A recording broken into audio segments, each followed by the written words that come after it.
ناظرین السلام علیکم۔ آج ایک نئی نشست میں اپنی خصوصی پیشکش جو ماہ مبارک سے متعلق ہے، شہر اللہ، اس میں ہم آپ کی خدمت میں پھر حاضر ہیں۔ آج ہمارے ساتھ موجود ہیں حجت الاسلام والمسلمین مولانا سید سعید الحسن نقوی صاحب قبلہ۔ ناظرین، یہ سن 1442 ہجری کا ماہ رمضان ہے۔ یہ جو ہمارا کیلنڈر ہے، یہ جناب رسالت مآب صلی اللہ علیہ وآلہ وسلم کی ہجرت کے سال سے تیار کیا گیا ہے، اور ظاہر ہے کہ اس کے پہلے رسول اللہ صلی اللہ علیہ وآلہ وسلم نے اپنے اصحاب کے بیچ اسی ماہ مبارک کے حوالے سے ایک عظیم خطبہ بیان فرمایا تھا، جو خطبہ شعبانیہ کے نام سے مشہور ہے۔ ہم نے ادھر شروع کی نشستوں میں تقریباً ہر بار کوشش کی ہے کہ اس خطبے کے حوالے سے چند باتیں ضرور پیش کریں، کیونکہ پورا محور ماہ مبارک اسی پر ہے۔ وہ کیا منشور ہے جو آپ کو ایک سچا عاشق خدا بناتا ہے؟ وہ کون سی عبادتیں ہیں جو اس زمانے میں کی جائیں، جس کو خداوند عالم نے اس مہینے میں سب سے زیادہ پسند فرمایا ہے؟ اور خصوصی طور پر جیسا کہ میں نے پہلے بھی عرض کیا تھا کہ یہ خالی اس علی کا مہینہ نہیں ہے، بلکہ اس کے بندے علی کا بھی مہینہ ہے، مولائے کائنات، مولائے متقیان، امیر کائنات حضرت علی ابن ابی طالب علیہ السلام۔ اور کیونکہ یہ خطبہ حضور نے انہی کی فرمائش پر دیا تھا، سوالات ان کے تھے، جوابات رسول اللہ کے تھے، اس لیے ضروری بھی تھا کہ اس کے بعد اس علی کو بھی پہچانوایا جائے، چونکہ اس علی تک رسائی اس علی کے بغیر ناممکن ہے۔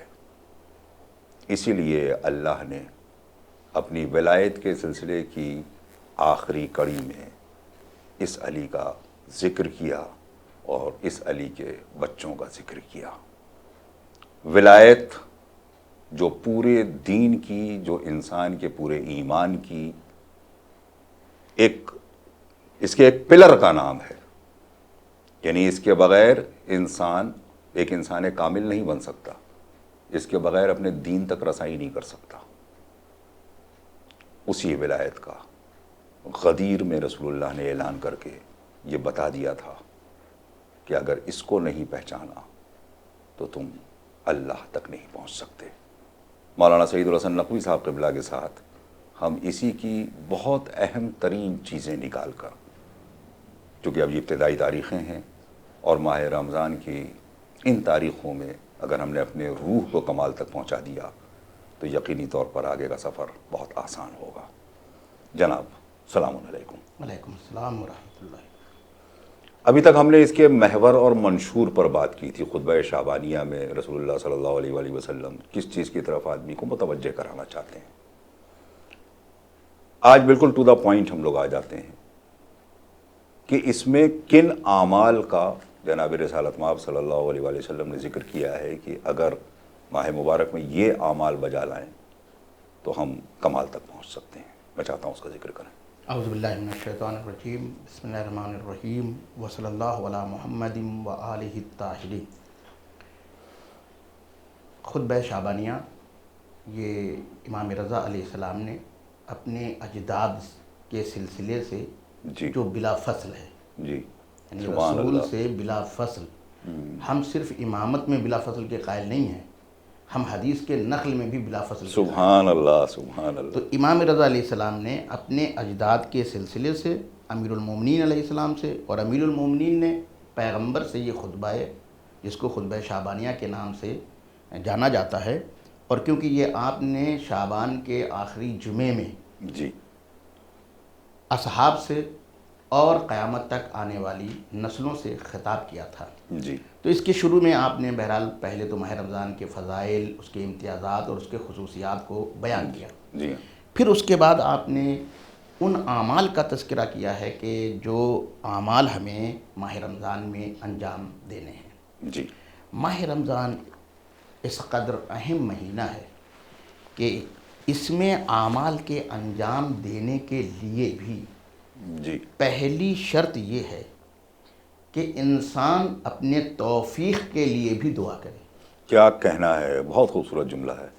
اعمال کا انجام دینا جی تو بعد کا مرحلہ ہے، جی پہلے انسان پروردگار سے یہ دعا کرے کہ اسے ماہ رمضان میں اعمال بجا لانے کی بہت توفیق اچھی بات حاصل ہو جائے۔ یعنی نیت خالص ہو جائے، خالی یہی ضروری نہیں ہے، جی ہاں، بلکہ نیت کے اخلاص کے ساتھ ساتھ وہ کرنے کی توفیق بھی پیدا ہو۔ توفیق بھی جو ہے وہی دے گا۔ کیا کہنا ہے، واہ! یعنی انسان خود ان اعمال کو انجام نہیں دے سکتا اگر توفیق الہی اس کے شامل حال نہ ہو جائے۔ جی اسی لیے آپ نے سب سے پہلے اعمال کے تذکرے سے پہلے جی آپ نے یہ ارشاد فرمایا کہ فَاسْأَلُوا اللَّهَ رَبَّكُمْ بِنِيَّاتٍ صَادِقَةٍ، واہ اللہ سے سوال کرو، اور وہ بھی کس کے ذریعے سے؟ نیت صادق کے ذریعے سے، واہ یعنی تمہاری جو نیت ہو وہ سچی ہو۔ وَقُلُوبٍ طَاہِرَةٍ، اور پاکیزہ دلوں کے ساتھ اس سے طلب کرو۔ واہ کس چیز کو طلب کریں؟ ان یوفقکم، کہ وہ تمہیں توفیق دے، لصیامہ و تلاوت کتابہ، واہ واہ روزے کی اور قرآن مجید کی تلاوت کی۔ دیکھیے ماہ رمضان کو دو چیزوں سے بہت زیادہ خصوصیت ہے۔ ایک تو ماہ رمضان روزہ رکھنے کے لیے ہے، جی اور کیونکہ قرآن مجید کا نزول بھی اسی مہینے میں ہے، اسی لیے تلاوت قرآن مجید بھی بہت زیادہ کیا ہے، اہم ہے۔ اور میں یہ سمجھتا ہوں کہ صرف قرآن مجید ہی ماہ رمضان میں نازل نہیں ہوا ہے، بلکہ جتنی بھی کتابیں ہیں، جی ہاں چاہے وہ توریت ہوں، وہ زبور ہوں یا انجیل ہو، جی، وہ بھی جی۔ اسی مہینے میں نازل ہوا۔ ماہ رمضان میں انسان کے اندر کچھ ایسی کیپیسٹی اور صلاحیت پیدا ہو جاتی ہے کہ وہ پیغام ربانی کے حاصل کرنے کی اہلیت حاصل کر لیتا ہے۔ جی جی ظاہر سی بات ہے کہ جب نازل کیا ہے تو کس لیے نازل کیا ہے؟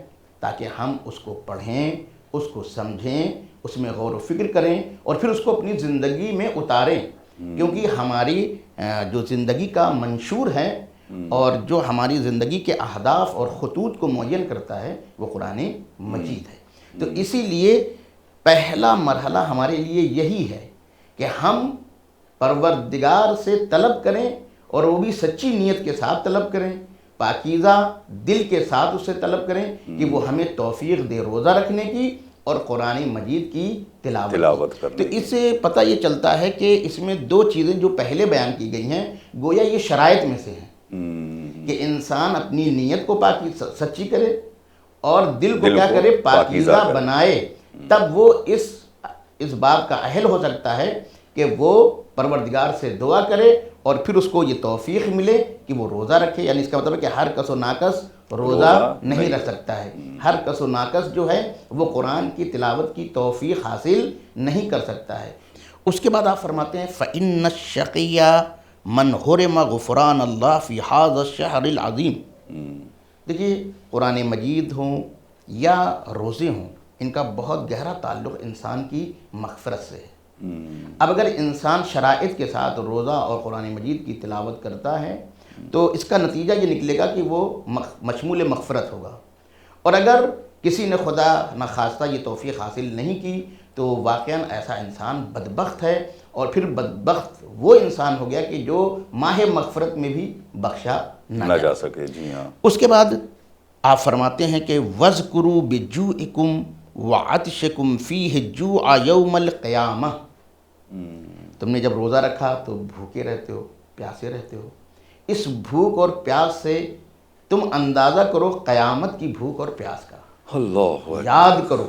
اس کے بعد آپ فرماتے ہیں وَتَصَدَّقُوا عَلَىٰ فُقَرَائِكُمْ وَمَسَاكِينِكُمْ، صدقہ دو فقیروں کو، اپنے مسکینوں کو صدقہ دو۔ دیکھیے اسلام ایک سماجی مذہب ہے، یہاں صرف یہ نہیں کہ خدا سے آپ کا رابطہ مضبوط کیا جاتا ہے، بلکہ حقیقت یہ ہے کہ خدا کی قربت کا راستہ مخلوق کی قربت سے گزرتا ہے۔ سبحان اللہ سبحان اللہ۔ یعنی اگر معاشرہ آپ سدھار سکیں اور معاشرے کے لیے کام کر سکیں تو اللہ جو ہے وہ آپ کے لیے زیادہ فائدہ مند ثابت ہوگا بنسبت اس کے کہ نفسا نفسی کا عالم کیونکہ دیکھیے ہم سماج میں رہ کر کے ہی ایک بہتر زندگی گزار سکتے ہیں، اور انہی کے یعنی سماج میں بہتر اور صحیح روابط کے لیے یہ دین آیا ہے۔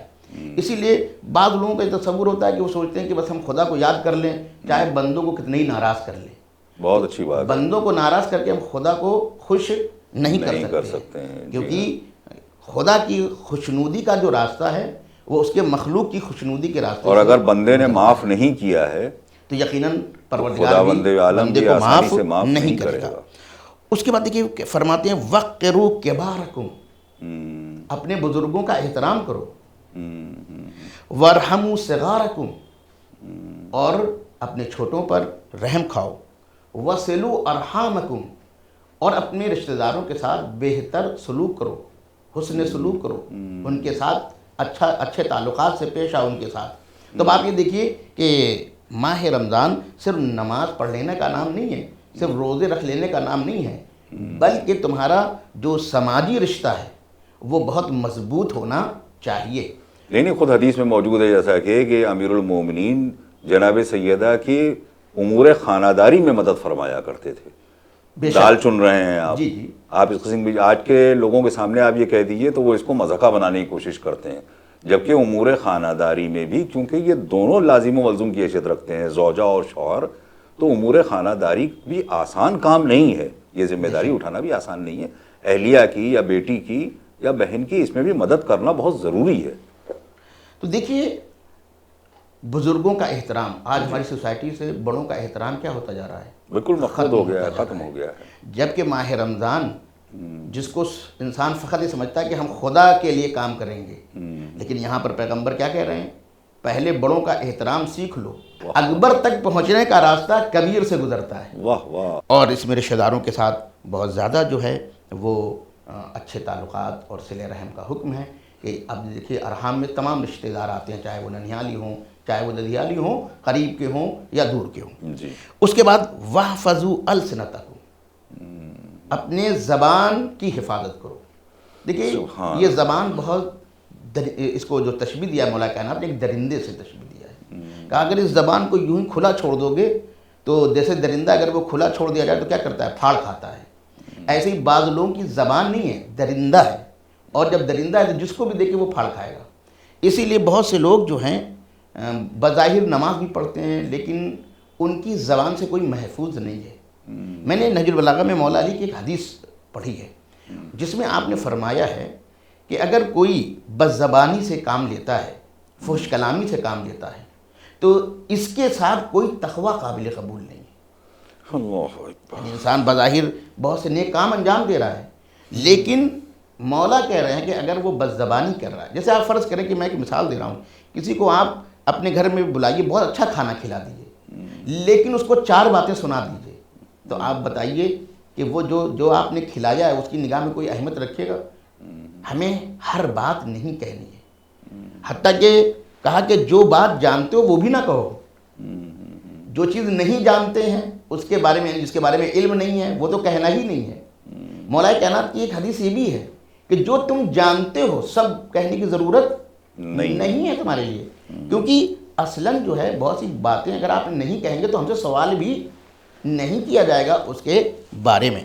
تو اس لیے یہ بہت اہم بات ہے کہ انسان ماہ رمضان میں روزے رکھ رہا ہے، اعمال انجام دے رہا ہے، تو سب سے پہلے اسے اپنی زبان پر کیا کرنی ہوگی؟ لگام لگانی ہوگی۔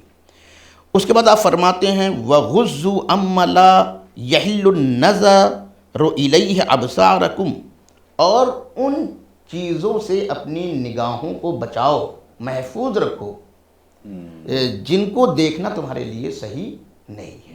یعنی پروردگار نے جن چیزوں کو حرام قرار دیا ہے ان کی طرف نگاہ مت ڈالو، خصوصاً نامحرم کی طرف نگاہ ڈالو، خصوصاً نامحرم کی طرف۔ اور وَأَمَّ لَا يَحِلُّ الْإِسْتِمَاعُ إِلَيْهِ أَسْمَاعَكُمْ، جن چیزوں کو تمہارے کان کو نہیں سننا چاہیے ان سے اپنے کان کو کیا کرو؟ بچاؤ، گانا نہ سنو، فحش چیزیں نہ سنو، ہر بات سننے کے لائق نہیں ہوتی۔ تو جن چیزوں سے اللہ نے منع کیا ہے، جن چیزوں کے سننے کا، اس سے بھی اپنے کان کو بچانا، یہ انسان کے لیے ماہ رمضان میں بہت بڑی کیا ہے؟ ذمہ داری ہے اور بہت بڑے اعمال میں سے ہے۔ وَتَحَنَّنُوا عَلَىٰ أَيْتَامِ النَّاسِ يُتَحَنَّنُ عَلَىٰ أَيْتَامِكُمْ، کہا لوگوں کے یتیموں پر رحم کھاؤ تاکہ تمہارے بھی یتیموں پر رحم کھایا جائے۔ اس سے ایک اہم نقطے کی طرف پیغمبر نے اشارہ کیا ہے کہ ہمارے عمل کا ایک عکس العمل ہے۔ سبحان اللہ، سبحان اللہ۔ اگر ہم دوسروں کے یتیموں پر رحم کھائیں گے تو یہ رائے گا نہیں جائے گا، آخرت میں تو اس کا صلہ ملے گا، لیکن دنیا میں بھی اس کا اثر ہے۔ اسی لیے پیغمبر کی حدیث بھی ہے کہ ارحم ترحم، رحم کھاؤ تم پر بھی رحم کھایا جائے گا۔ اس لیے کہ اگر انسان نے بے رحمی کی تو نتیجے میں بے رحمی پائے گا، اگر انسان نے دوسروں پر رحم کیا تو اس کے ساتھ بھی کیا ہے، مہربانی کے ساتھ پیش آ جائے گا، کیونکہ اس کے اعمال کا اثر جو ہے وہ صرف آخرتی میں نہیں ہے بلکہ دنیا میں بھی پایا جاتا ہے۔ یعنی ہر چیز کا اپنا ایک اثر ہوا کرتا ہے، اثر ہوا کرتا ہے۔ اس کے بعد آپ فرماتے ہیں وَتُوبُوا إِلَى اللَّهِ مِن ذُنُوبِكُمْ، اپنے ذنوب سے، اپنے گناہوں سے توبہ کرو۔ یہ ماہ توبہ ہے۔ پروردگار کا یہ کرم ہے کہ اس نے ہمارے لیے توبے کا دروازہ کھول دیا ہے۔ توبہ ایک فلٹر ہے سبحان اللہ، سبحان جس سے اللہ۔ انسان گزر کر کے اور اس کے گناہ کیا ہو جاتے ہیں، صاف ہو جاتے ہیں۔ بہت اچھا آپ دیکھیں جملہ ہے۔ پانی جب گندا ہوتا ہے تو اس کو ہم فلٹر سے گزارتے ہیں تو وہ کیا ہوتا ہے، پانی صاف ہو پیوریفائی جاتا ہوتا ہے۔ ہے۔ اسی طریقے سے توبہ بھی ایک فلٹر ہے۔ ہم نے جو روایات کی گہرائیوں میں دیکھا ہے، حتیٰ کہ دین نے بعض گناہوں کی سزا رکھی ہے جس کو حدود ہم کہتے ہیں، لیکن اسلام میں حدود کے جاری کرنے پر اتنا زور نہیں ہے جتنا اسے توبے کی طرف کیا کیا گیا ہے، متفق کیا گیا ہے، متوجہ کیا۔ آپ دیکھیے کہ مولا کائنات کے قضایا میں آپ جا کے پڑھیے گا، بہت سے لوگ ہوتے تھے خود مولا کائنات کے پاس آتے تھے اور وہ اپنے گناہ کا اقرار کرتے تھے، اور وہ ایسا گناہ ہوتا تھا جس پر حد جاری ہونی تھی۔ اب دیکھیے بعض گناہ ایسے ہوتے ہیں کہ جس کے اوپر 4 اقرار کرے تب جا کر کے حد کیا ہوتی ہے، ثابت ہوتی ہے۔ آپ جا کے قضایا امیر المومنین میں پڑھیے کہ انسان نے آ کر کے پہلی مرتبہ اقرار کیا تو مولا نے اس کو بھیج دیا، واپس کر دیا۔ جی، اس کا مطلب ہے کہ مولا کی نگاہ میں حد جاری کرنا مقصود نہیں ہے، اس کو بھیج دیا اور یہ کہہ کر بھیجا کہ التوبۃ ازکی لکم، توبہ تمہارے لیے کیا ہے، زیادہ پاکیزگی کا ذریعہ ہے۔ یعنی وہ سامنے والا جو اقرار کر رہا تھا وہ اس کی نگاہ میں کیا ہے کہ اگر میں دنیا میں میرے اوپر حدود جاری ہو جائے گا تو میں پاک ہو جاؤں گا۔ امام کیا کہہ رہے ہیں کہ نہیں، توبہ تمہارے لیے کیا ہے، زیادہ پاکیزہ ہے۔ اللہ جب ایک انسان کو جو گنہگار ہے، اس کا گنہگار ہے، اس کے اوپر حد جاری کرنے میں اتنی جلدی نہیں کرتا، اس کو موقع فراہم کرانا چاہتا ہے، در توبہ پر آ جاؤ، تو یہ کیسے ممکن ہے کہ کوئی مذہب اس کی اجازت دے تم مسلمان ہوتے غیر مسلمان کو تم قتل کر دو یا مار دو جبکہ وہ اس نے تمہارا کوئی گناہ نہیں کیا ہے؟ یہ تو صرف جو ہمارے ہیں جو جہاد بالسیف کا، یعنی جو جسے کہا جائے کہ میدان میں آنے کا جو تصور ہے وہ یہ ہے کہ اپنے دفاع میں آپ آئیے۔ آپ اس لیے نہیں میدان میں آئیں گے کہ آپ کسی کوئی غیر مسلمان دیکھیں تو اس کو مار دیں۔ ہمارے یہاں یہ ہے کہ در حقیقت ہم ہر جگہ جہاں بھی آتے ہیں انسانیت کی حفاظت کے لیے آتے ہیں۔ جی ہاں، اسی لیے آپ دیکھیں کہ ہمارے دین کا اصل نظریہ یہ نہیں ہے کہ مجرم کو سزا دی جائے، بلکہ اصل اس کے مد نظر یہ ہے کہ اس مجرم کو انسان بنایا جائے، اور انسان تبھی بنا سکتے ہیں جب اسے ہم توبے کی توفیق دے دیں۔ جی، اس لیے پروردگار نے ہمارے غیروں نے بھی، جن لوگوں نے قرآن مجید کی باقاعدہ تلاوت کی ہے، مجھے ابھی بڑا اچھا لگا کہ جو فیصلہ آیا ہے، جو ہمارے یہاں ایک صاحب کو ہوکا ہوا اور انہوں نے بعض آیات میں یعنی اللہ کے اوپر اعتراض فرمایا، تو اس کو پڑھیں گے جب آپ سیاق و سباق میں جائیں گے، پچھلی آیتوں سے پڑھیں گے، اس کی آگے کی آیتوں کو دیکھیں گے تو یہ صاف ظاہر ہے کہ جب تک کہ ہم پر حملہ نہیں ہوگا ہم تب تک دفاع نہیں کریں گے۔ اگر آپ نے ہم پر حملہ کر دیا، ہمارے دین پر حملہ کر دیا، تو اس کے لیے تو پھر ہم آگے بڑھیں گے۔ ہمارا دین اصل میں یہ کہتا ہے کہ آپ جنگ کا آغاز نہ کریں، بالکل، اور اگر کوئی جنگ کی دعوت بھی دیتا ہے تو سب سے پہلے مرحلے میں اسے صلح کی دعوت دی جائے گی۔ جی ہاں، اور اس کے بعد اگر وہ سامنے والا نہیں مانتا ہے پھر بھی ہمارا دین یہ کہتا ہے کہ آپ ابتدا نہ کیجئے جب تک کہ وہ ابتدا نہ کر دے، اور جب وہ ابتدا کر دے تو وہاں پر بھی اگر وہ بیچ میں مثلا فرض کریں کہ اسے توفیق ہو گئی اور وہ جنگ سے جانا چاہتا ہے، جبکہ ہمارا دین کہتا ہے کہ اس کی پیشکش کو قبول کر لو، اسے جانے دو۔ امیر المومنین نے کبھی بھاگنے والے شرائط ہیں ہمارے یہاں، حتیٰ کہ زخمی پہ آپ حملہ نہ کیجئے، جو جانے والا ہے اس کو جانے دیجئے، عورتیں ہیں، بچے ہیں، جو لوگ مذہبی مقامات پر بیٹھے ہوئے ہیں، ان کے اوپر آپ حملہ آور نہیں ہو سکتے ہیں۔ تو اس سے پتہ چلتا ہے کہ ہمارا دین جو ہے وہ بنیادی طور پر انسانیت کی کیا کرنا چاہتا ہے؟ حفاظت کرنا چاہتا ہے۔ تو اب بہت اہم مرحلہ ہے کہ یہ ماہ رمضان ماہ توبہ ہے۔ توبہ ایک فلٹر ہے، اس سے ہم گزریں گے، خدا ہمارے گناہوں کو کیا کر دے گا؟ بخش دے گا۔ وَارْفَعُوا إِلَيْهِ أَيْدِيَكُمْ بِالدُّعَاءِ فِي أَوْقَاتِ صَلَاتِكُمْ۔ اس کے بعد کہتے ہیں کہ اوقات نماز میں جس وقت نماز کا وقت آتا ہے اس وقت تم اپنے ہاتھوں کو دعا کے لیے کیا کرو؟ بلند کرو۔ تو گویا ایک مرحلہ یہ ہے کہ انسان منزل دعا میں آئے، اور اس کا بہترین وقت کیا ہے؟ کہ جب انسان نماز کے لیے آمادہ ہوتا ہے اور نماز پڑھنے کے لیے جاتا ہے۔ فَإِنَّهَا أَفْضَلُ السَّاعَاتِ، کیونکہ یہ نماز کے جو اوقات ہیں یہ بہترین ساعتیں ہیں، بہترین وقت ہے دعا کا۔ ينظر اللہ عز وجل فیہا بالرحمت الی عبادہ، اللہ اپنے بندوں پر نگاہ رحمت ڈالتا ہے۔ یعنی وہ یوں تو ارحم الراحمین ہے ہی، لیکن نماز کے وقت وہ خاص رحمت کی نگاہ سے بندے کو دیکھتا ہے۔ اب اگر وہ دعا کرتا ہے تو اس کی دعا کو قبول کرتا ہے۔ کہا یجیبہم اذا ناجوا، جب بندہ مناجات کرتا ہے اللہ اس کی مناجات کو سنتا ہے۔ وَيُلَبِّيهِمْ اِذَا نَادَوْا، جب وہ ندا دیتا ہے تو خدا اس کی ندا پر لبیک کہتا ہے۔ دیکھیں جو حاجی جاتے ہیں وہ کہتے ہیں لبیک، ہم آ گئے ہم آ گئے۔ پروردگار، اگر بندہ پروردگار کو ندا دیتا ہے تو پروردگار کہتا ہے میں حاضر ہوں۔ انسان حضور خدا کو لمس کرے اپنی ندا کے وقت۔ سبحان اللہ سبحان اللہ۔ اس کے بعد آپ فرماتے ہیں وَيَسْتَجِيبُ لَهُمْ اِذَا دَعَوْا، اور جب وہ اسے پکارتا ہے تو وہ اللہ جواب دیتا ہے۔ پھر اس کے بعد آپ فرماتے ہیں یا ایھا الناس، اے لوگوں، ان انفسکم مرہونۃ باعمالکم، تم گروی ہو اپنے اعمال کے، تمہاری جان، تمہارا نفس گروی ہے تمہارے اعمال کا۔ دیکھیے جب کوئی انسان کسی کو کوئی چیز دیتا ہے تو رہن میں لیتا ہے ایک چیز، کہ بھروسہ رہے کہ مثلا کسی نے قرض لیا تو رہن اور گروی اس سے رکھوایا جاتا ہے۔ پہلے زمانے میں مثلا زیور رکھ لیتے تھے، قرضہ دے دیتے تھے۔ اب اس کو یہ بھروسہ ہوتا تھا کہ اگر یہ قرضہ نہیں دے گا تو اس کی ایک چیز ہمارے پاس کیا ہے؟ موجود ہے۔ یہاں پر اسی کانسیپٹ کو لیا گیا ہے اور کہا گیا کہ دیکھو تم تمہارا نفس جو ہے وہ تمہارے اعمال کے گروی ہے۔ جب گروی ہے تو اب اس کو کیسے آزاد کرائیں؟ کہا فَكُفُّوهَا بِإِسْتِغْفَارِكُمْ، اپنے استغفار کے ذریعے سے تم اپنے آپ کو کیا کرو؟ آزاد کرو۔ گویا ایک بہت بڑا کانسیپٹ دیا ہے آزادی کا، کہ پروردگار کی بارگاہ میں استغفار کرنا یہ سبب بنتا ہے تمہاری آزادی کا۔ اس کے غلام بن جاؤ، سب سے آزاد ہو جاؤ، سب سے آزاد ہو جاؤ۔ واہ۔ وَظُهُورَكُمْ ثَقِيلَةٌ مِّنْ أَوْزَارِكُمْ، کہہ رہے ہیں کہ تمہاری جو پیٹھ ہے وہ تمہارے گناہوں کی وجہ سے بہت بھاری ہو گئی ہے۔ کسی کی پیٹھ پر آپ بہت زیادہ کیا کرتے ہیں؟ بوجھ لاد دیتے ہیں۔ تو بعض لوگوں کے اوپر تو چیزوں کا بوجھ ہوتا ہے، بعض لوگوں کے اوپر گناہوں کا بوجھ ہوتا ہے۔ تو اگر تمہارے پیٹھ پر گناہوں کے بوجھ ہیں تو اس کو کیسے ہلکا کریں؟ فرماتے ہیں فَخَفَّفُوا عَنْهَا بِطُولِ سُجُودِكُمْ، واہ واہ۔ اپنے گناہوں سے اپنی پیٹھ، گناہوں کے بوجھ سے اگر اپنی پیٹھ کو ہلکا کرنا چاہتے ہو تو اپنے سجدوں کو طولانی کر دو۔ واہ واہ۔ یہ طولانی سجدے تمہارے گناہوں کو، بوجھ کو کیا کرتے ہیں؟ ہٹا دیتے ہیں۔ اگر گناہوں کے بوجھ سے ہمیں نجات حاصل کرنی ہے تو سجدوں کو کیا کریں؟ طولانی کریں، خاص طور سے ماہ رمضان میں۔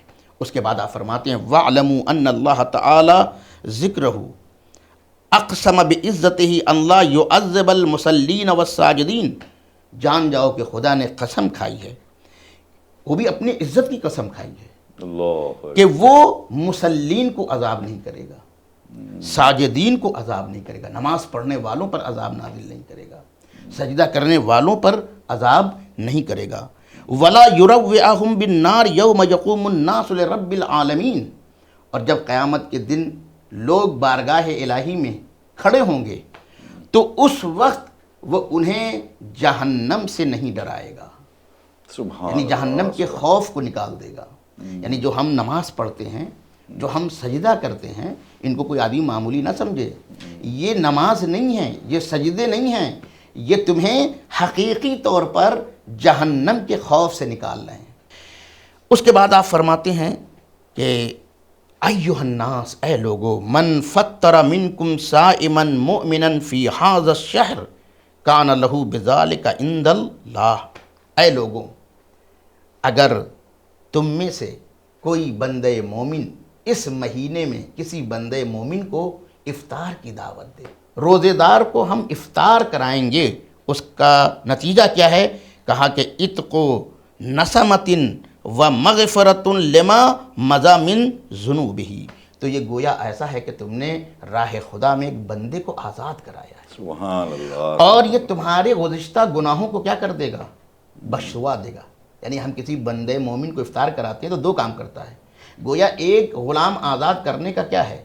ثواب رکھتا ہے، اس کے علاوہ جو گزشتہ گناہ ہیں وہ بھی کیا ہو جاتے ہیں؟ پروردگار ہمیں معاف کرتا ہے۔ کیوں؟ اس لیے کہ تم کسی بندے پر رحم کھا رہے ہو، تو اللہ تم پر کیا کر رہا ہے؟ رحم کھا رہا ہے، تمہارے گناہوں کو، چاہے ایک کھجور سے ہی، ایک کھجور سے ہی۔ اب یہاں پر ایک بہت ہی سماجی نقطہ ہے جو میں عرض کرنا چاہتا ہوں آخری بحث میں، اور وہ یہ ہے کہ جب آپ یہاں تک پہنچے تو آپ سے لوگوں نے کہا، سوال کیا، اور اسے پتہ چلتا ہے کہ ہمارے پیغمبر جو ہیں لوگوں کو سوال کی آزادی دیتے تھے۔ واہ واہ واہ واہ واہ، یہ نہیں تھا کہ بس بولتے رہتے تھے اور لوگ سنے نہیں، اور آپ کی نگاہ میں سوال کرنا بدعت نہیں تھا۔ واہ واہ واہ، السوال بدعہ کا نعرہ یہ رسول کی اس کا نعرہ نہیں ہے، یہ رسول سے ہٹے ہوئے لوگوں کا کیا ہے؟ نعرہ ہے۔ فقیل یا رسول اللہ، کہا گیا اے رسول خدا، وَلَيْسَ كُنَّا يَقْدِرُ عَلَى ذَلِكَ، ہم میں سے ہر ایک اتنا پیسہ تو نہیں رکھتا کہ وہ لوگوں کی دعوت کرے، ان کا افطار کرے۔ فقال صلی اللہ علیہ وسلم اتقوا النار ولو بشق تمرۃ، اتقوا النار ولو بشربۃ من ماء۔ دیکھیے یہاں پر میں ایک بہت ہی اہم بات کرنا چاہتا ہوں، ہمارے سماج میں دینداری سے متعلق کچھ باتیں غلط طور پر انسان کیا ہے سمجھ گیا ہے۔ کچھ سماجیات ایسے بن جاتے ہیں کہ پھر وہ سمجھتا ہے کہ جب تک پوری افطار پارٹی نہ کی جائے تو گویا ہم افطار کر ہی نہیں سکتے۔ تو رسول نے یہ فرمایا کہ نہیں، دین حقیقی تم کو یہ دعوت دیتا ہے، تمہارے لیے کبھی بھی راستہ بند نہیں ہے۔ تم یہ نہ سوچو کہ 100 لوگوں کو نہیں کھلایا تو پھر ہمارے یہاں کیا ہوتا ہے کہ اگر آدمی 100 لوگوں کو نہیں کھلا پاتا ہے تو پھر وہ ایک کو بھی نہیں کھلاتا ہے، وہ کہتا ہے بھائی ہم اتنے پیسے نہیں ہیں، ہم کر ہی نہیں سکتے ہیں۔ پیغمبر نے فرمایا دین کا مطلب یہ نہیں ہے، دین تم سے جو ہے وہ جو ہے تعداد نہیں چاہتا ہے، دین تم سے صرف اتنا چاہتا ہے کہ تمہاری صلاحیت میں جتنا ہو، تمہاری بساط میں جتنا ہے اس کو تم کرو۔ سبحان اللہ، اللہ تو دیکھ رہا ہے نا، اللہ تعداد کو نہیں دیکھتا ہے۔ اس لیے پیغمبر نے جب ان لوگوں نے سوال کیا کہ بھائی ہمارے پاس تو اتنی رقم نہیں ہے کہ ہم لوگوں کو کھانا کھلاتے پھریں، ان کو افطار کراتے پھریں، تو ہمارا کیا ہوگا؟ تو پیغمبر نے کہا کہ اپنے آپ کو بچاؤ، چاہے ایک خرما کسی کو کھلا دو، اللہ اکبر، اپنے کو نار سے بچاؤ، جہنم سے بچاؤ، چاہے ایک گھونٹ پانی پلا دو۔ سبحان تو اللہ، اس سے یہ ایک بہت بڑا سماجی نقطہ بھی ہمارے ہاں سامنے آتا ہے۔ ہم سمجھتے ہیں مجلسوں کے سلسلے میں بھی یہی ہوتا ہے، سوچتے ہیں کہ جب تک 100 لوگوں کو جمع نہیں کریں گے تب تک مجلس نہیں ہو پائے گی۔ کس نے آپ سے کہا کہ 100 لوگ ہوں تبھی مجلس کیجئے؟ آپ کی صلاحیت میں 10 لوگوں کو جمع کرنا ہے، آپ انہیں 10 لوگوں کو جمع کیجئے اور ذکر اہل بیت کیجئے۔ جو ماحول چل رہا ہے اس ماحول میں آپ اور آپ کے بچے بیٹھ جائیں تو یہی کافی ہے۔ بس دو چیزوں کا جیسے مسلسل ذکر ہوا جو صرف ماہ مبارک سے متعلق نہیں ہے بلکہ یہ ہماری ہر عبادت سے متعلق ہے کہ ہم خلوص کے ساتھ اور اس پہ شکر ادا کرتے ہوئے کہ اللہ نے ہم کو اس کی توفیق دی۔ ہم لوگوں کو مجمع ہر جگہ اکٹھا کرنا ضروری نہیں، اجتماعی عبادت کا ثواب بے انتہا ہے، الگ ہے، مگر اس کے ساتھ ساتھ اگر موسم اجازت نہیں دے رہا ہے، اگر کوئی وبا اجازت نہیں دے رہی ہے، کوئی مشکل ہے، تو آپ وہ مجلس اپنی فیملی میں بیٹھ کے کر سکتے ہیں۔ وہ آنسو جو تنہائی میں خلوص کے ساتھ نکل پڑے، وہ آنسو اجتماع میں بیٹھے ہوئے ہزاروں آنسوؤں سے بہتر ہے۔ ناظرین، آج ہم اپنی نشست کو یہیں تمام کرتے ہیں۔